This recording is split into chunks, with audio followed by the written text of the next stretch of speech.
she said she was afraid. She said, "Because somebody can and she said, you know what? That's the way Tommy prays." And from then on, everyone was like so supportive. They just needed that little bit of knowledge coming from someone in authority who was saying, "Hey, we know we're supposed to be quiet, but he can't. This is the way he prays, so let him pray the way he's going to pray."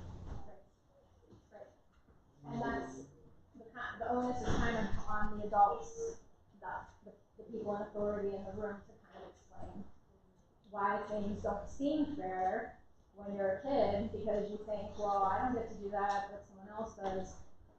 To explain that everyone's body is a little different. If you don't have words, you might make sounds because that's your words. Just be explanatory about it so that people understand. Something similar happened. Small parish, and I'm presbytera, and sometimes my parents weren't around to help with Michael, and I had to teach Sunday school, and so I gave Michael his iPad while I'm teaching a lesson because it kept him quiet and the kids could hear me, right? Well, one little boy's like, "I don't get to use my iPad." lesson, right? So, and I'm like, "Yeah, I'm sorry guys, but I wouldn't be able to give you a lesson at all if I didn't do this," right? So just that fairness, it needs to be explained. It's not black and white. Fair is making a tool accessible so that someone has a level playing field. Right? So it might look a little different on the outside, but you've got to be able to discern what each needs so that there can be participation. Any other thoughts before we go on this? Okay. So I just want you to know, I'd like this to be interactive, and I'm glad that you guys are chipping in, and if any time you have questions or comments, just flag me by raising your hand so that I know to stop and let you pitch in, okay? Okay, so let's talk about these scenarios. How would a loving church community communicate acceptance in these three different scenarios? What kind of accommodations might we make? So, keeping in mind Jesus in the grain fields. Someone, a young man who is blind and has a service dog, is searching into the Orthodox faith, comes to the church with the dog. Now, typically we might say, "Oh my gosh, no animals in the church, this is," but what's the difference here? How do we react in a way that's accommodating? We actually have a family who does bring a service dog, and many don't even know that the dog is even here. Like, I had no idea for a very long time when they were here and when the dog was here. And if you don't bring attention to it, some will not even know that it's aware, but if you bring attention to it, it's explanation. Everything's about explanation of this is what she needs. This dog helps her in her protecting her particular needs. You just have to understand that this is a part of it. This is a part of the family. And usually, service dogs are so well trained. They're so well trained. Like you said, you wouldn't even know they're around, and it's very manageable. It's not like just having an animal running around randomly, right? So that's wonderful to hear that somebody is already welcome here with a service dog. We had a talk with, our guild, our welcoming committee, to say that, when you see the dog, don't be alarmed. It's working. It's okay. So we've done that pre-teaching on our parish council level, and to those that stand at the candle stand and help out too. So that's so important, right? Yeah. To have that communication ahead of time. We had that, was it last week or the previous week, where we had a family come from Memorial. They're a new family, and one of their children obviously had a need in which they were in a larger wheelchair. So they actually had to pretty much put it in the main aisle. That's one of our deficiencies of our church, is that our aisles are not fully compatible with ADA accessibility, especially in the back. So when someone brings someone up, the difficulty I've noticed with some families is that they're forced to bring the family members, especially in any wheelchair, up front. Well, I've kind of got to understand many of our families where, with all due respect to them, the last thing they want is more attention, understanding with whatever feelings that they're just there to pray and be with everyone else. And I've said that to the parish council, and our parish council and our committee has been really to the forefront about that stuff, where then, especially that last Sunday, I even took the opportunity to altar, because when we were doing the great entrance, I told the kids and everyone else, said, there's going to be someone there, please just do your thing, just stand right next to them, as if they're just a part of the church. And I was very proud of the kids, the leaders and the altars, as well as the committee members, that in other instances, they would have made it a point, and they would have gone up to the family, probably said, probably in the past, can you please move them, which would have been very disrespectful. But in this manner, we're understanding and we're being respectful to the situation. And, you know, it's a pretty humbling experience to see the growth of our community and its people to be all-inclusive and welcoming, where we know in situations that might have been in a different outcome, but we really, and then the humbling part was at the end when I gave the bread to the family, the one father of the child said, you know, he's like, Father, so you know your community is really amazing. And it was very humbling because I understood, I think I read through the lines what he meant by that. Because in other situations, and he was, the child made noise, but then I even told some of the people, they were asking me, especially during the Our Father, as if he recognized, as everyone else was saying their Our Father all together, that he was making more noise at the time to be a part of it. It was very moving for myself to experience and witness, and I think other community members did as well too, seeing that and that interactiveness and participation. So yeah, we're really blessed, and this is why we think it's a great opportunity for us to grow and to learn more from you and what else we can do to enhance and serve. You guys should be on the road with me, going to other parishes, like best practice sharing. One of the things at Fully Human, that's the name of the ministry at the Greek Orthodox Archdiocese Center for Family Care that I lead. It's the Fully Human ministry. And we try to share ministry models so that people can, if someone's doing something really well, other churches can copy and take it. So the communication that you're doing right now, I mean, what you're doing with communication, setting the stage as leaders, the spiritual father and mother of the church, to lead the tone of acceptance is huge. It's huge. Yeah. So I'm just going to talk on behalf of like our family. When we, like, maybe a year or two ago, we couldn't find a parish where we felt welcomed and like comfortable coming to church. Like, it wasn't that like, you know, you go to church, you know, we grew up with our old school parents, go to church every Sunday, go to church. So we tried everywhere. Like, my mom's buried at the monastery, I'd go there. But the setting is beautiful, but it's dark. It's hard for like a little guy like Nick to go into. So we would constantly try to keep going to church, but it kind of gave us a little bit of a bad taste when we go to different parishes, and it was like, I have my son who's making noises, or I have to walk out of the church early because it's just too much, or I couldn't do Holy Communion because he wouldn't open his mouth or something. So I feel like we moved like a year ago or so, and we started coming here, and I remember reaching out to Father Presbyterian saying, you know, we have this taste, I really want to start going to church, I hope it's open doors for us to come, and I feel like in the past year, we really have felt such a difference. Like this, like we were saying to Anna, like this is like, we feel like welcome. This is our home. Like we can come every Sunday. Like my son now does basketball. I take church, he goes to church every Sunday, and it like opens, like it was like when they started saying his name at Holy Communion, and he was opening his eyes, I wanted to cry. You know, because I'm like, you don't feel all that. Like, oh, they're letting him through the aisles, like they know him, they recognize him, he's like a part of something.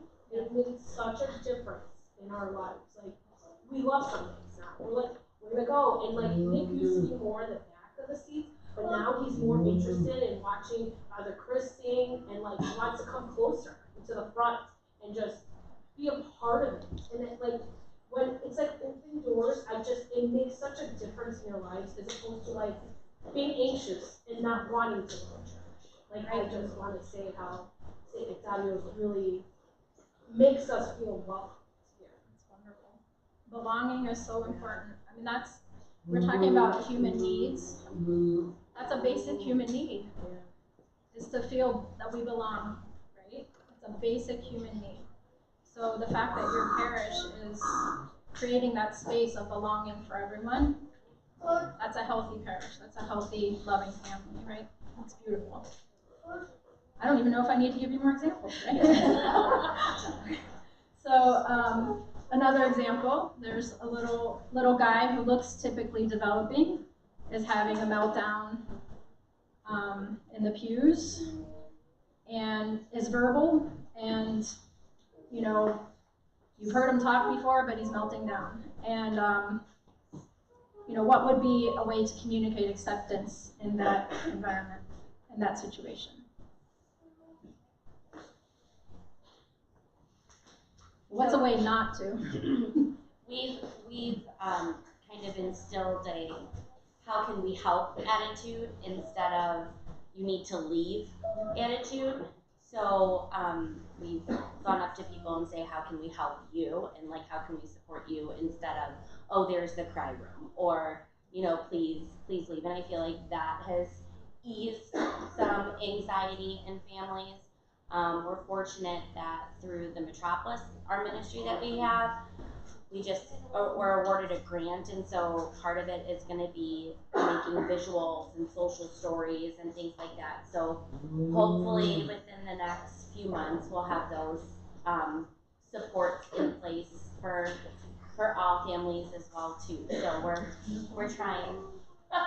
Yeah, you're doing some wonderful things. It's beautiful.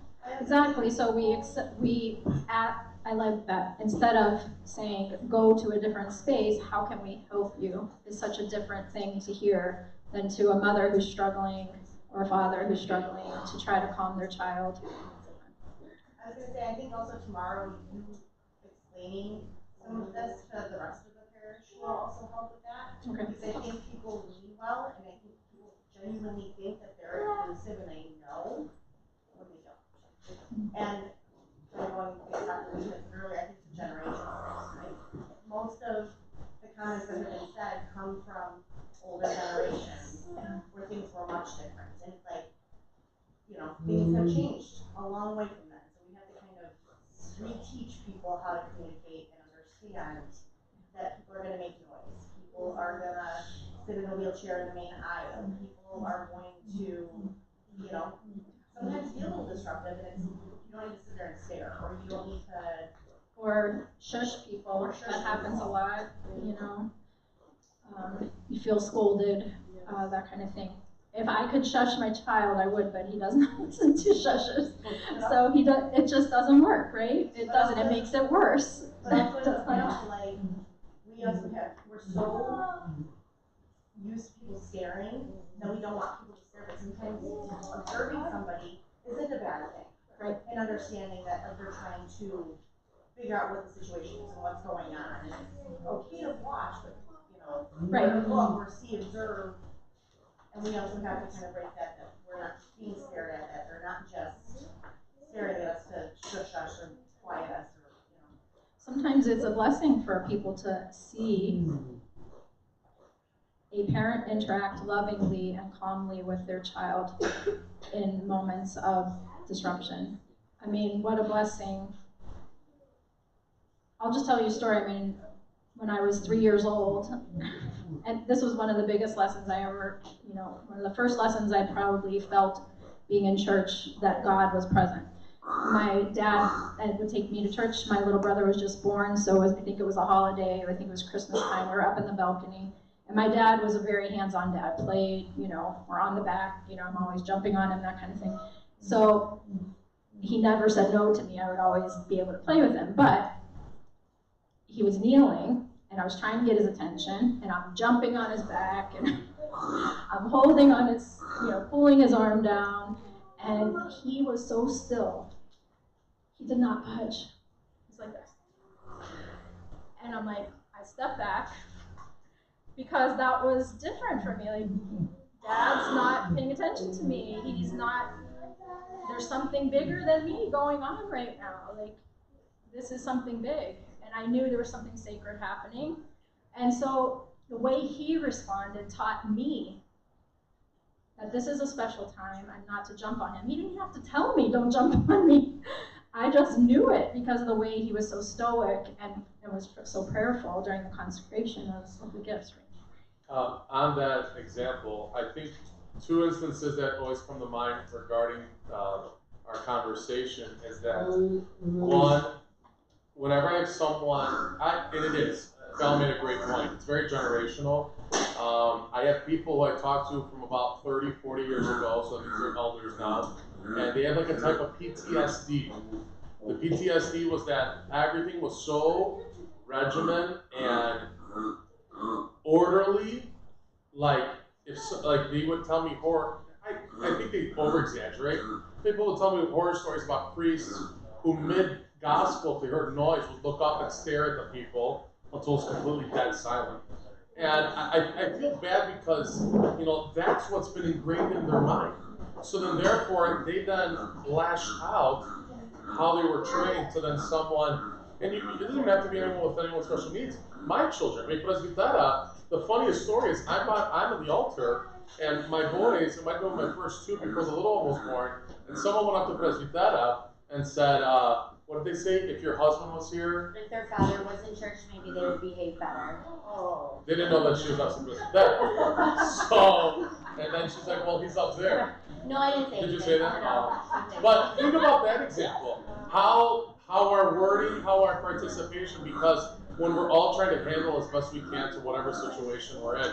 And again, and I think the hardest part, which I agree with Val, we've talked about this as well too, is that's what our hope is, especially for tomorrow. I know today it's going to be a really interactive and wonderful event, but tomorrow at the conclusion of the service, when you speak to the community, you're not only going to have obviously a full church and people's attention on you, but that generational. The most of the time that they recognize is when it's first-hand experience. Whether either they've dealt with it, either they have a child themselves, or anyone else in that manner, then they recognize. If not, you have these other ones. Still, they'll tell you to this day, and they'll be like, I'll sit up front. I go into what you said, and I say it to any of the families whenever there's a complaint.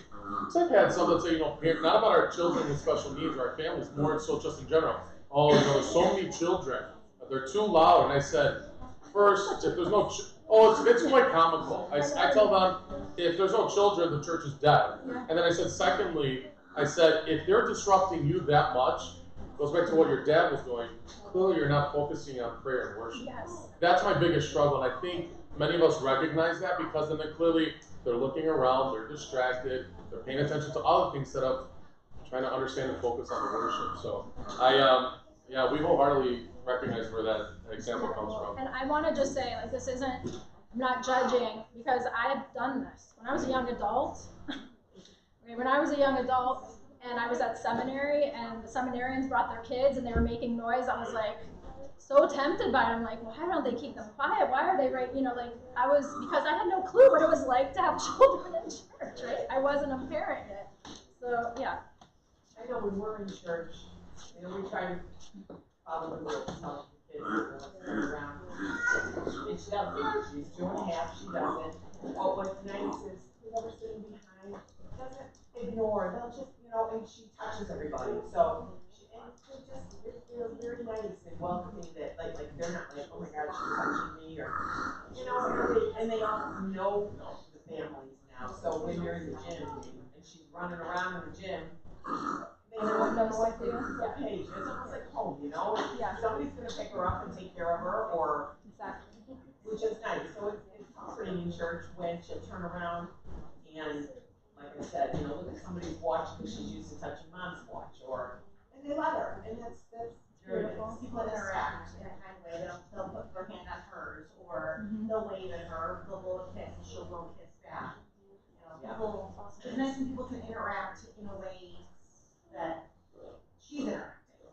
So beautiful examples. I mean, compared to what you experienced, think of, all of us here who might be acquainted with a disability. Think of how you would feel if you're struggling and someone says that to you. So a lot of people who are in church with their children go through this. They are those kind of comments. And if you don't have that faith foundation where God wants you to be there, where you feel loved by God and you want to keep coming back, if you're still like, I don't even know if God loves me kind of deal, right? Then you're not going to want to come back. I mean, that's not a welcoming environment. That doesn't feel good. And then also, what we try to do is also, like we were talking, we were praying, try to get her to turn around. This is what we're supposed to do. Let her just walk balance, Right. yes. That, yeah, you look around, you sit in your space, but yet now we're praying. And she fights it a little bit. First of all, she's still young, but Right. to know how to do it, and she does very well with it. Because she's always in church, she's going to learn. She's going to learn.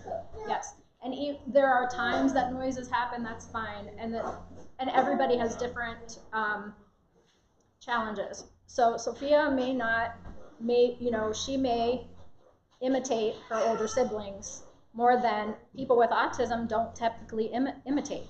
So it's harder for people with autism to learn socially acceptable behaviors, right? So we have to be understanding that every challenge is different, and according to what every person has, try to take them to the next step of, but the way I see it is my son loves church, and it's because he's been in church. He loves it. He feels the presence of God. There are times, yes, I had to take him home, or there are times that I didn't take him home and it was a nightmare. And I learned from that too, just like with any child. So we learn as we go. But I'm sorry, you wanted to say something? Yeah, for us, we're in church and I'm fixing his noises or whatever, it's just my wife and I, we can but the thing is, Tommy has an older sister and a younger sister, and they're his great protectors. And so my wife and I may be able to, because we're adults and we've been through some stuff, recognize, They're thick skinned. but they don't. And not only for church, but in any situation, if anybody is mean or disrespectful or anything to Tommy, God help them, because they are his protectors. But we're in church and that happens. How to get them to buy into being there. So going to church. Typically developing children are having a harder time.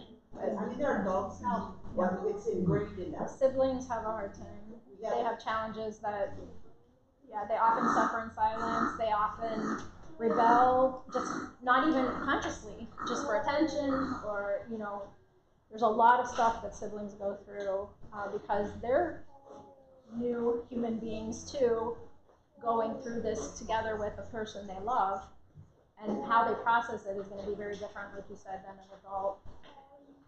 I think all the interactions in the church, and I know we have a different attitude, especially here at St. Nectarios. Being that I have Presbytera, who helps run the Metropolis Special Needs Ministry, being that we have families that are close and also in leadership roles that have either families or members apart that either have special needs or anything that they might be, we have made it a point because I think we all recognize exactly what you're talking about, especially with your daughters as well too. Because that's my biggest fear is whatever interaction they have in the church. The worst example that I bring up is when someone comes into the church, that's their first interaction and recognition of how the church is imprinted on them. So if you have an old man at the Pangadi, the candle stand, he doesn't know you, he'll just stare at you and give you a dirty look. And it's just who they are. And then the hardest part is when you have the priest and the parish council just sound when someone comes in, I don't care if it's from Timbuktu or whatever. Good morning, Kalimera, Kronia Pola, I don't care, Merry Christmas. And that's just the first, because what you said, the worst feeling is then children, family members, future young adults and families receive an attitude that is a poor taste, and therefore do not want to come, do not want to participate, and therefore that's when we get a lot of attitudes we see modern day where people have an issue with the institution of the church. They're like, well, I don't need the church, I just believe in God and that's what it is because of X, Y, and Z. That's a prime example. You make a good point because then it still leaves a bad taste in my mouth. Like, why would I want to go to church, right? I think tying it to accommodation. So for those of you who might, I am a special education teacher. That's kind of how I came into this leadership role. And I think accommodations in that school setting of what can I do within these walls to help you and your families participate better, to feel comfortable. You know, what do we have to change? What do we have to change? What can we change? What tools can we bring in? And part of those tools is meeting with Father. And that's not just for you. I'm talking accommodations for families. You want your daughters to come talk with Father, set up an appointment. Let them come in and talk to him. If you are new to the community and want time to bring your child in and get acclimated to the church, so on a Sunday when it is kind of overwhelming, just don't let that be the first time. Make an appointment in the office, meet with Father. You want to practice taking communion? Call Father. Bring them at night or when there's nobody in church and let them see the church. And that is what hopefully more and more, we want you guys to do that. We want anybody with disabilities, atypical, neurodivergent, whatever you want, come. I mean, there are typical developing children who don't like to take communion too, and we tell those families, come, wait after church. And waiting in line is a hard thing. If they can't wait for communion, please communicate that with Father, because if he doesn't know, then he goes and consumes the chalice. So if you would rather wait till the end of church to receive communion, please let him know if that waiting piece is too hard, so that he knows that he can commune after, or if you don't want to sit up front, or, if you're going to be late, or any of those things. Like, if you guys don't help us, we can't help you. So again, the accommodations, the communication, please let us know, and we can help with, any of that. So, yeah. Well, you have a welcome, open door communication. Yeah. This is completely amazing to me. I know. I mean, because, I feel so guilty because I believe in God so strongly, and I never once lost my faith with anything that happened with Tommy, with anything. I just thank God for getting us through everything. It wasn't, why us or why not us? You know what I mean? Like, it's gonna sound weird, but I feel like God entrusted us with Tommy, and it's our job to do the best we can, advocate for him and protect him and our family.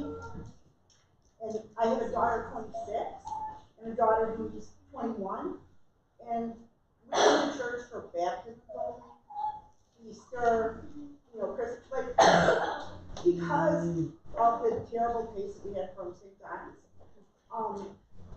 And like, when you said come talk to you, that means the world, because we went and talked to a priest when Tommy baptized. He was having seizures at the time, he was only a few months old. They refused to not completely submerge him in the water. And our doctor said, absolutely not. And so we had to go to another church and figure it out. And I've always just had kind of a chip on my shoulder about church, not about God. Nothing to do with God, because he's blessed us. But I just thought to myself, you know what, this is silly. Like, I think that our children who have special needs, adults, whatever, they belong in church probably more than anyone else, because they need it the most. They need that spirituality. And we thank need you. And to press, sorry, I had another family, completely different, who has a special needs daughter, and obviously when she was first born and everything was going on, she was, I believe, in the NICU, and I believe that they performed an air baptism. So air baptism is a baptism that's done in an extremis where you don't know if the person's going to survive. But it was done by a Catholic, an Orthodox family, and the most heartbreaking thing that the parents asked me is my child going to be saved? Because they weren't baptized traditionally. And it was very, because then as when she got older, so she has a tracheotomy, so she can't fully swallow and receive in some capacities.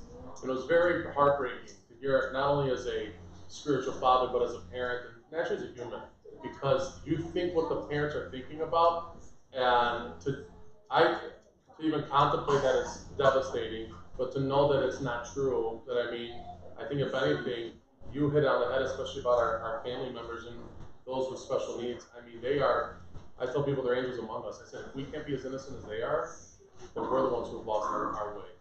And that's where I think when you see these situations, it's pretty remarkable, but like you said, sometimes it still exists, and I think it's just a continued growth in education. And I don't want to take President, go ahead, No. but apply to it. This is amazing. The conversation is really important, and everything you said is spot on. So in my humble opinion, so yes, I think but the thing is, I could see why you would get a bad taste in your mouth from the church, but you also need the sacraments. You need them. You need Holy Communion. You need confession. You need a community around you of people, and maybe not all of them will be friendly or open, but some will. There will be friendly ones. So yeah, that's why I want to do more and more educating of parishes, so that no one ever has to feel. It's already hard enough. So if you feel shamed in any way or feel less than, made to feel less than in any way, you're gonna. You're exhausted as a child a lot of the time when you're raising your child. So you just like, why am I gonna go to be shamed? You know. Yeah, I mean, I don't know. I know we've been waiting, I'm sorry, but one other thing that from time to time kind of rears its ugly head is like the sins of the parents, or the sins of the father, and the punishment of this and that. We were just, we had a party for my husband because he recently became a judge, and we had relatives come. And I was so taken aback, like, I thought my heart was gonna stop. One of the old relatives grabbed my arm, took me aside, and, like, just kind of pulled me and said, oh, I'm so, like, everything that happened with your family, it's because of your mother, or your mother-in-law. I'm like, first of all, I said, I'm sorry you feel that way, but that's my mother-in-law.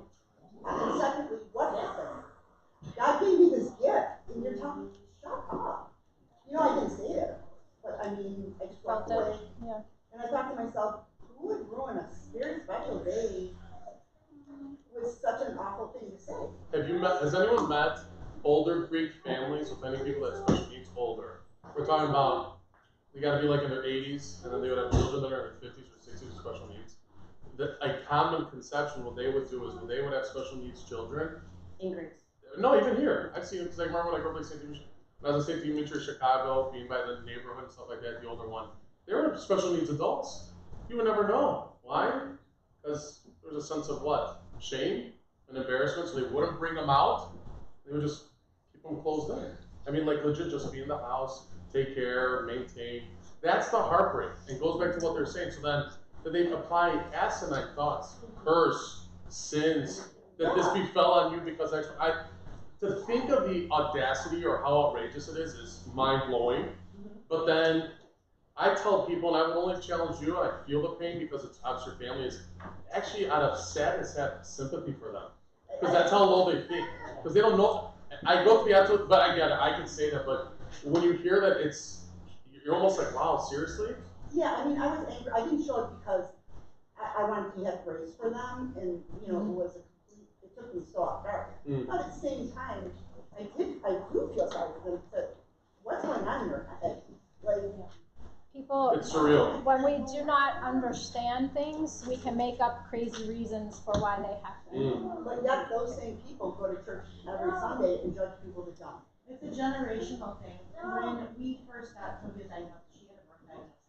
And I remember reaching out to different families of different relationships that had different, I met with one gentleman whose sister's 50 with Down syndrome. And his mom was a big advocate in schools in our area. And I remember him telling me, like, his mom was able to put her in an institution and forget she ever had her. It's a generational thing where medically we've come so far, but the mentality for our older generations, and that's kind of what I go based off of at this point, is things were so different then, and the resources that were available and the help that they had back then was non-existent. And so a lot of times they are ignorant to what they can say or feel, because they want to be helpful and they think they're being helpful by making comments like that, and they're not. And it's hard balancing and trying to accept that someone was taught that, because that's what it is.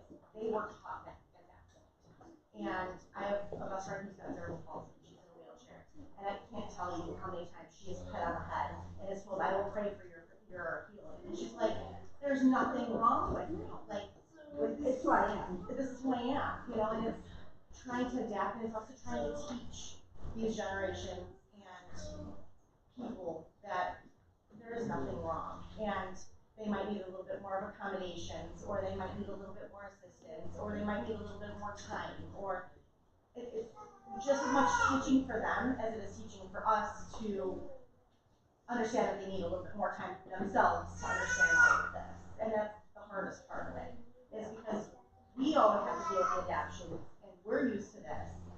They're not. And we have to then be patient and accommodating to them to understand it too. We teach them how to interact and how to handle this, and say, there's nothing wrong with her.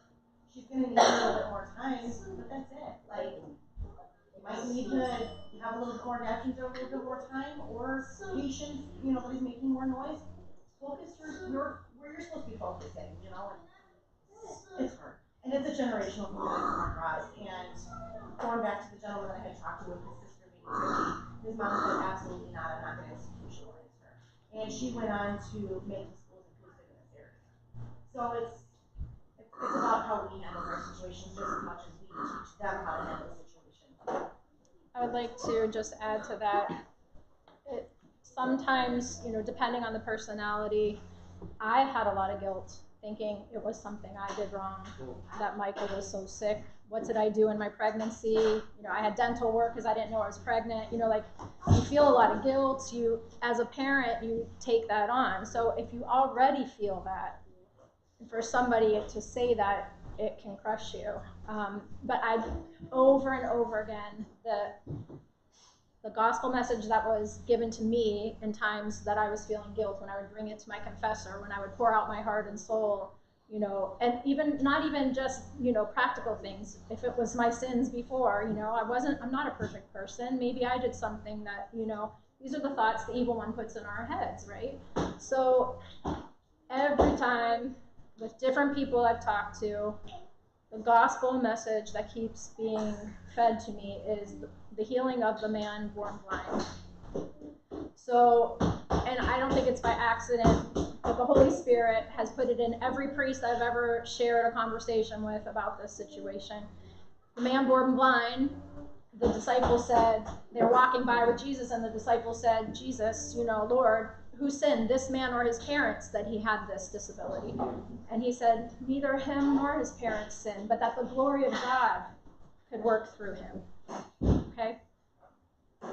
And that is my new modus operandi. Yep. So that the glory of God can work through my child.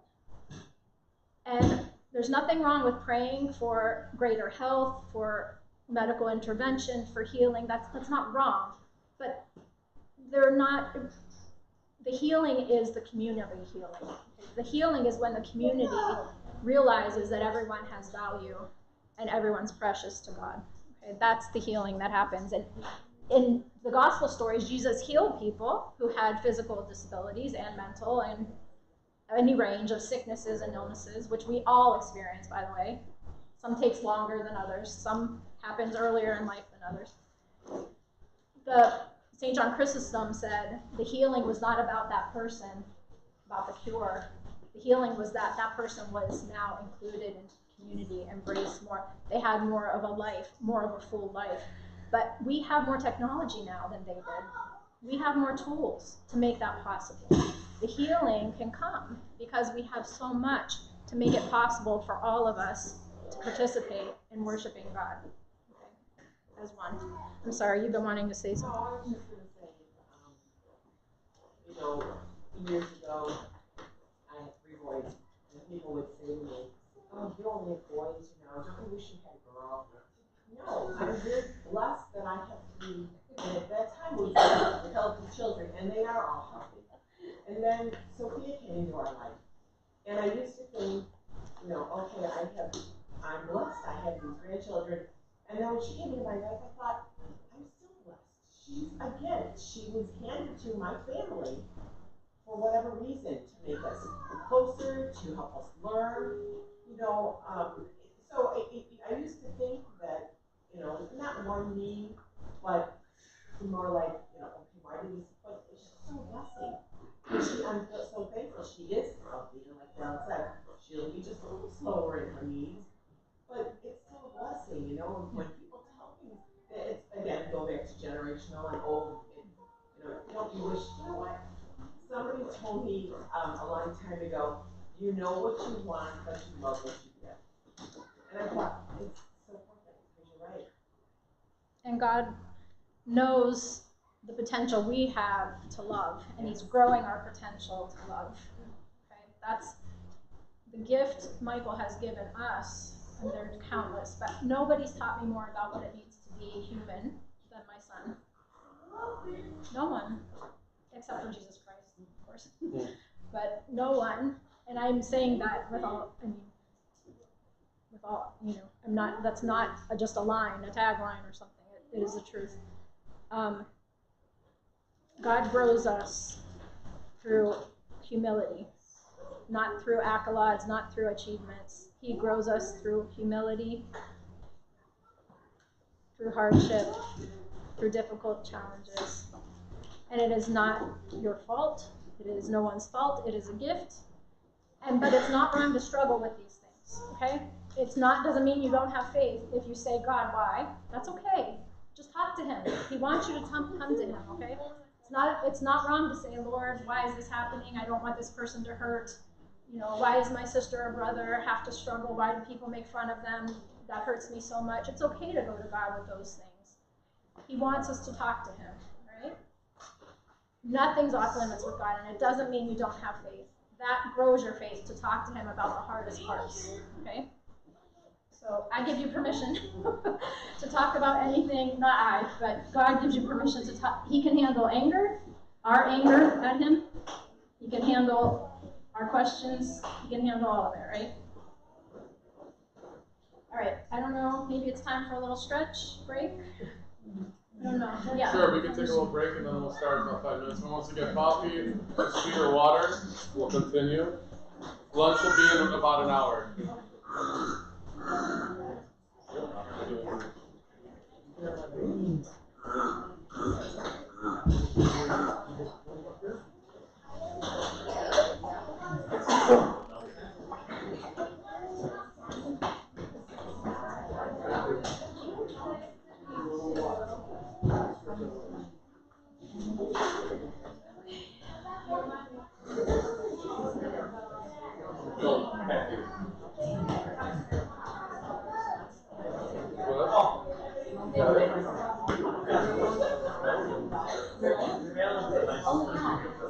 Not me. And I never see which leadership was at. But I go, I was sitting and I had two boys, 4 and 2, someone turned around and goes, maybe if they're out of the church, they would be better. And